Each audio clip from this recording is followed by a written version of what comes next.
इसलिए आप जिसको कर रहे थे मैं भी आपके साथ कर रहा था। तो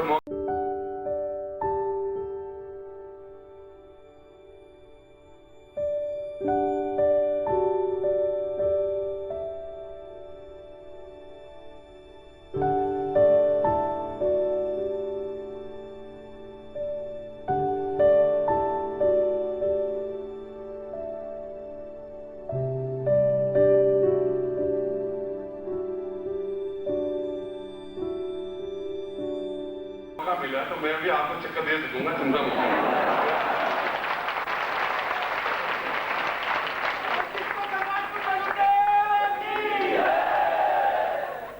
राजयोग means perfect in all aspect, सभी फील्ड में हम परफेक्ट हों।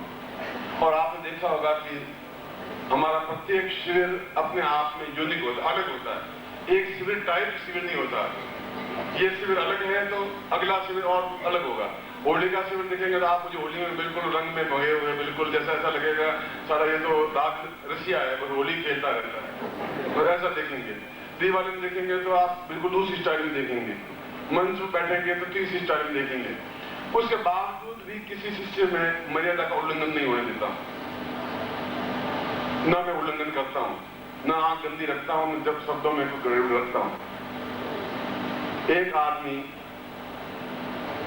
हम इस राजयोग दीक्षा और कुछ ऐसी दीक्षाएं जो आज के दिन ही दी जा सकती हैं। राजयोग दीक्षा तो जीवन का सौभाग्य है। अपने पूरे जिंदगी के इतिहास में ये काम करते हुए गुरु बने हुए लगभग 50 साल हो गए। पहले एमए किया, एक एमए किया, 2 बार एमए किया, 3 सब्जेक्ट में किया, 4 बार एमए किया, फिर डॉक्टरेट किया, फिर डीलिट किया, फिर संस्कृत में डॉक्टरेट किया, फिर अंग्रेजी में डॉक्टरेट किया, फिर ज्योतिष में डॉक्टरेट किया। कोई बिल्कुल निरक्षर भट्टाचार्य गुरुदेव तुम्हारे सामने नहीं खड़े हुए हैं। तुमसे ज्यादा पढ़े लिखे हैं, तुमसे ज्यादा एमए डिग्रियां लिए हुए हैं। गुरु तो बाद में बने। और उसके बाद भी एक सिंप्लिसिटी है, एक सीधापन है। वहां पर अगर अंग्रेजी बोलता हूं तो बिल्कुल शुद्ध अंग्रेजी बोलता हूं। लखनऊ में शायर मिल गए बिल्कुल अचकन की दुबले पतले से। आपको कोई शेर शायरी आती है? मेरे को आपको कितनी आती है? फिर आप मेरे साथ खड़े हो जाए। उनका कि हम 200 शेर बोल सकते हैं। मैं हम बब्बर शेर 600 बोल सकते हैं एक साथ। शेर बोल सकते हैं। हमारा बब्बर शेर आएगा तुम्हारा शेर अपने आप लग जाएगा। तुम क्या बोलते हो? हम बहुत कुछ बोलते हैं। ऐसा बोलते हैं कि तुम खुद उड़ जाओगे एक घूम से। तुम लखनऊ में रहो, तुम हमारा टक्कर मत खाया करता। क्या फिर वो शेर शायर का दौर चला। फिर 2 दिन हमें कहा तुम कमाल के आदमी हो। कभी देखा ही क्या है कमाल क्या है? मौका मिलेगा बताएंगे कैसे है कैसे नहीं है। इसलिए 50 साल के इतिहास में भी राजयोग दीक्षा में नहीं थी। ये पहला चांस है 50 साल के इतिहास में की पहली बार मैं आप लोगों को राजयोग दीक्षा दे रहा हूँ। ये आप लोगों का सौभाग्य है।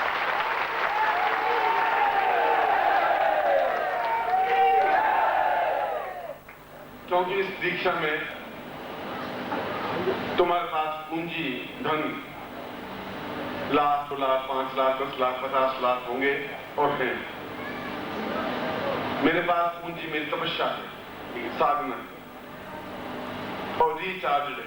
रोज 3 बजे उठता हूं और 5:30 बजे तक बिल्कुल उस साधना में रत रहता हूं। आप सोचिए कि 12-1 बजे सोने वाला व्यक्ति वापस 3 बजे उठ जाए। कभी कभी 2 बजे होता है सोने को, 1 घंटा उठ जाए, फिर दिन भर वापस सो नहीं पाए। मगर मेरे पास पूंजी मेरी तपस्या की पूंजी है। और इस दीक्षा में 100 दीक्षाओं से भी ज्यादा तपस्या का अंश आपने प्रोवाइड करना पड़ता है। क्योंकि आपको आकाश में उठाना होता है। छोटी बात नहीं होती, बहुत बड़ी बात होती है।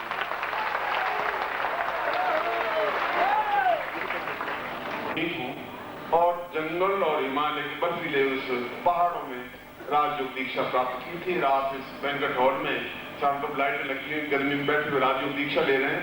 क्योंकि आपके तकदीर सोने की कलम से लिखे हुए हैं। मेरे तकदीर सोने की कलम से लिखे हुए नहीं है, आपके लिखे हुए। ये बता रहा था कि वास्तव में आने वाले वर्षों में भी मैं राजयोग दीक्षाएं दूंगा नहीं। ऐसे ही नहीं हर बार ही दीक्षा दे दें, जैसी दीक्षा है नहीं, इससे संबंधित कोई किताब नहीं है। और अगर मैं बिल्कुल दो टुक साफ बोल रहा हूं तो राजयोग दीक्षा देने में समर्थ कोई व्यक्तित्व भी नहीं है, जो कहने को तो कोई कुछ भी कह सकता है, उसको तो मैं रोक नहीं सकता। पर राजयोग दीक्षा क्या किस प्रकार से प्रोवाइड की जाती है, और पूरे ब्रह्मा से लगा के आज तक जितने ऋषि परंपरा उन सबको आप इसमें समाहित करके एक सामान्य मनुष्य को महापुरुष कैसे बनाया जाता है, वो राजयोग दीक्षा कही जाती है। वो सामान्य बात।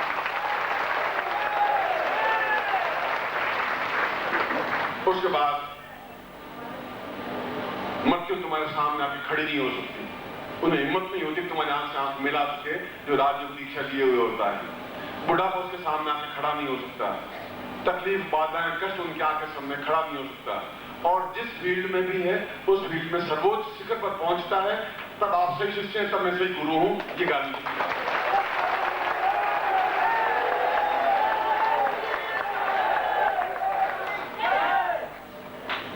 पिछले साल नया साल मैं सिंगापुर में था, पिछले साल सिंगापुर में था, इस नए साल में इस साल भारत में तुम्हारे सामने हूं।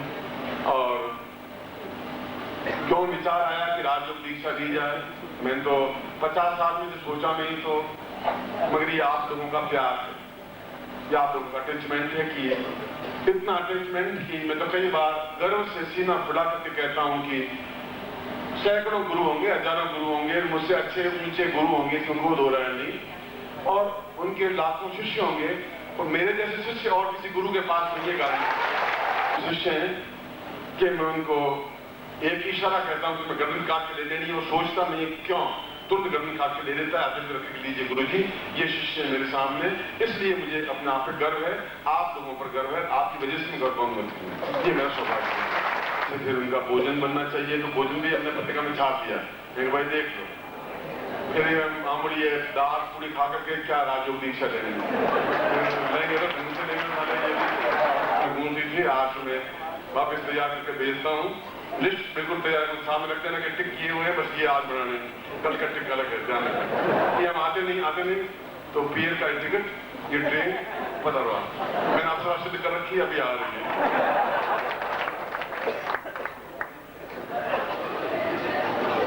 मीनू इसलिए था, आप सोचे में कि गुरुजी ने मीनू क्यों छापा है, मैंने इसलिए छापा था कि राजयोग दीक्षा लेने के बाद फिर ऑर्डिनरी खाना खाना ही नहीं, तरीके से खाना खाना है, डट के कम से कम 3 घंटे तक खाने पे बैठ के खाना है, उधर हो, और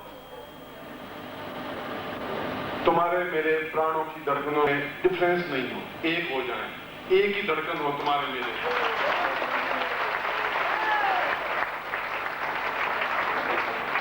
शरीर अलग अलग हो, तुम्हारे मेरे शरीर अलग अलग हैं, धड़कनें दो नहीं हो सकती, गुरु और शिष्य की धड़कनों में डिफरेंस नहीं हो सकता। और इसीलिए आप सब लोगों को मैं यहाँ पर देख करके अत्यंत हर्षित हूँ, आह्लादित हूँ। बहुत ही मन में मुझे एक प्रसन्नता है कि नया साल हम साथ बिता रहे हैं, नए साल का प्रत्येक क्षण हम साथ बिता रहे हैं। अब मैं इसके बाद में एक भजन सुनेंगे अपन, और भजन सुनने के बाद में यह राजयोग दीक्षा से पहले और भी कुछ दीक्षाएं होती हैं। राजयोग दीक्षा तो मेन है, और दीक्षाएं अनिवार्य नहीं है, मैं आपको बता देता हूं। अनिवार्य तो आज से कुछ नहीं, मगर जो कुछ प्राप्त कर लिया जाता है वो कर लिया जाता है, जो कुछ लेना होता है वो ले लिया जाता है, जो कुछ करना है वो कर लेना है। क्योंकि ये दिन अगर ज्योतिष की दृष्टि से देखा जाए तो राजयोग दीक्षा बहुत सोच समझ करके रखी थी आज के दिन, इसलिए रखी थी कि नया साल तो है ही, नया साल के साथ साथ ज्योतिष की दृष्टि से भी करीब 123 वर्षों के बाद में इस प्रकार के ग्रह संयोग बने हैं, जो आज के दिन के कल 3 बजे तक ग्रह संयोग हैं, वो 123 वर्षों तक वापस नहीं आ सकते, ऐसे ग्रह संयोग हैं। शुक्रो पंथ गुरु सदैव सूर्योश्चंद्र बुधमेव रूपम सदैव एकत्र भवेत् पुण्यम अद्वितीय दिवसे भवतां तदैव। ये सारे ग्रह एक नक्षत्र वेद में आते हैं। अद्वितीय दिवस, अद्वितीय का मतलब है इस प्रकार का दिवस इस पीढ़ी में वापस नहीं आ सकता। 123 वर्ष बाद आएगा तो ये पीढ़ी नहीं होगी, फिर और कोई पीढ़ी होगी। एक पीढ़ी में तो एक बार ही ऐसा आ सकता है। इसी राजयोग दीक्षा के लिए मुझे मुहूर्त देखना, समय देखना बहुत आवश्यक था। इसलिए श्रेष्ठ मुहूर्त में इस राजयोग दीक्षा को भी सही समय पर आपको दूंगा, जब सारे नक्षत्र एक वेद में होंगे और आप स्वयं उसके बाद अपने आप को जांचें, परखें, टेस्ट करें, देखें, चेंज महसूस करेंगे अपने आप में, आनंद, उल्लास, उमंग। और अगर यही नहीं है तो फिर जीवन का अर्थ भी क्या है? फिर तो जीवन ढो रहे हैं, चल रहे हैं। आज नया साल हम साथ में हैं तो प्रत्येक मोमेंट हम साथ में, प्रत्येक क्षण हम साथ में होंगे। हम जीवन का प्रत्येक एस्पेक्ट हम साथ में रखना चाहते हैं, ऐसा चाहते हैं।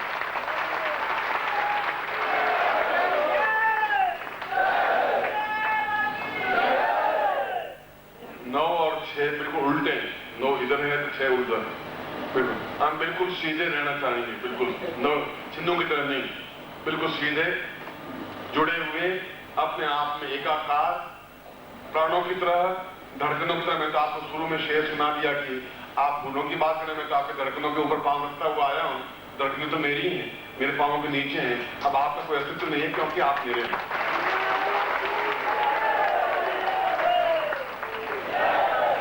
मैं एक बार फिर आपको हृदय से आशीर्वाद देता हूं और मुझे पूरा पक्का भरोसा है कि आज की रात माता जी भी आपको 1 घंटे प्रवचन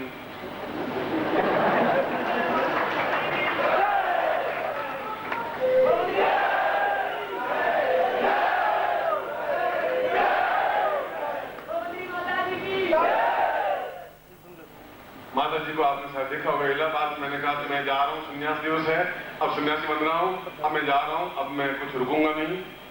और सुबह का टाइम और सारी रात हम प्रयोग करते रहे 21 अप्रैल को पिछले साल ही इलाहाबाद में।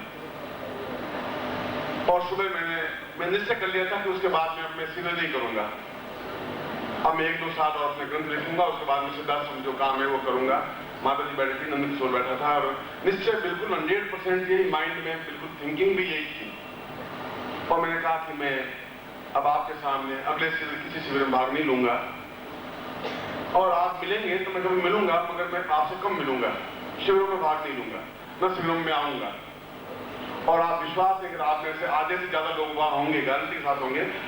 और तो मेरे पुरुषों ने अपने कपड़े फाड़ दिए, बिल्कुल नंगे दिखाई दे रहे थे। आप वीडियो कैमरा देखिए। और तो ये अवस्था नहीं कि हम क्या फाड़ रही है, कहाँ खड़ी है, क्या दिख रहा है। पुरुषों को मालूम नहीं, कब भरोसा देते हो इनको, कहीं जाने की तुमकी गारंटी है, मेरी गारंटी।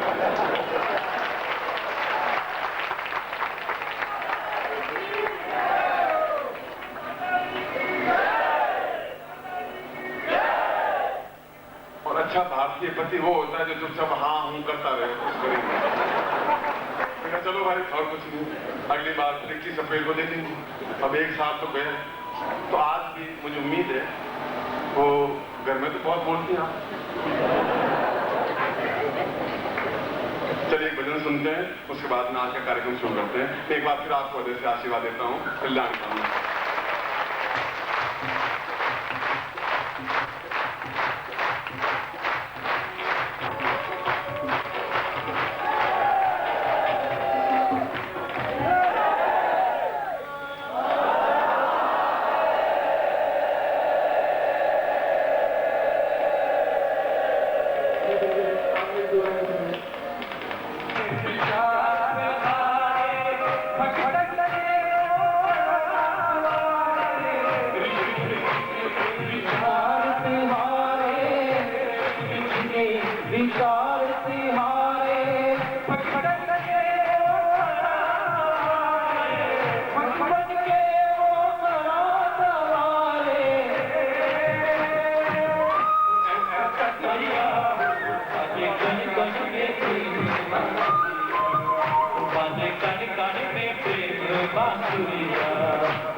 कल उठाने के काबिल नहीं है, उठाने के काबिल नहीं है, उठाने के काबिल नहीं है। कर्जदारी दया के कर्जदारी दया के कर्जदारी दया के कर्जदारी दया के उठाने के काबिल नहीं है, उठाने के काबिल नहीं है, उठाने के काबिल नहीं है। निखिल नाम दुनिया में साचा, निखिल नाम दुनिया में साचा, अरे नाम इसके बराबर नहीं है, वो नाम इसके बराबर नहीं है, इसके बराबर नहीं है, वो नाम इसके बराबर नहीं है। ज़माने में डर है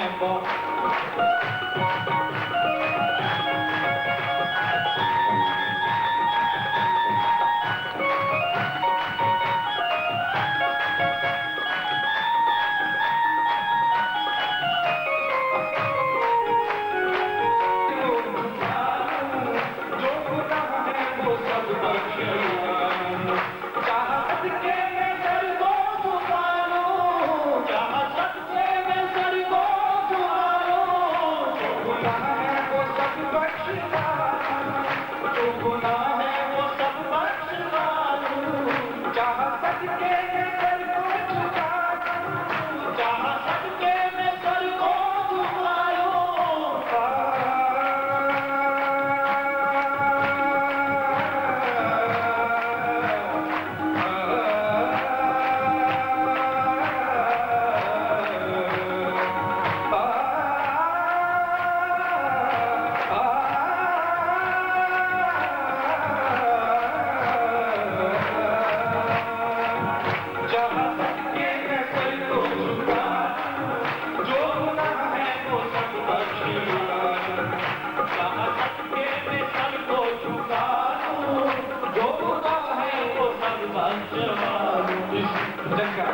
आखिरी शेर मैं गुरुदेव के समक्ष कहूँगा।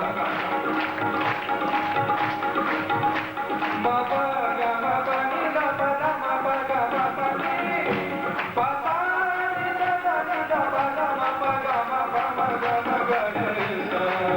यूं ज़माने में डर है बहुत से, यूं ज़माने में डर है बहुत से, पर डर तेरे बराबर नहीं है, डर तेरे बराबर नहीं है। निखिल नाम दुनिया में साचा, निखिल नाम दुनिया में साचा, नाम इसके बराबर नहीं है, नाम इसके बराबर नहीं है। माता जी दुखी होने की जरूरत नहीं है, बिल्कुल सही है। एक भजन और गाना सुन लेते, टाइम हो जाएगा। एक अच्छा गाना सुन लेते हैं, फिर मैं प्रयोग प्रारंभ कर लेता हूँ।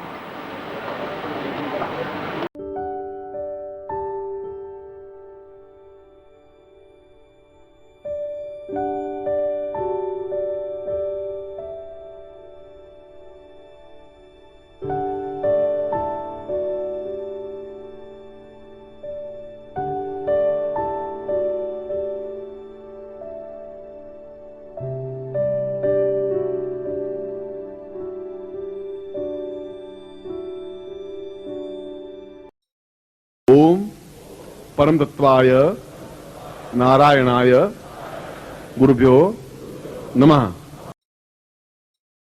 ओम ह्रीं मम प्राण देह रोम प्रतिरोम चैतन्य जाग्रय ह्रीं ओम नमः।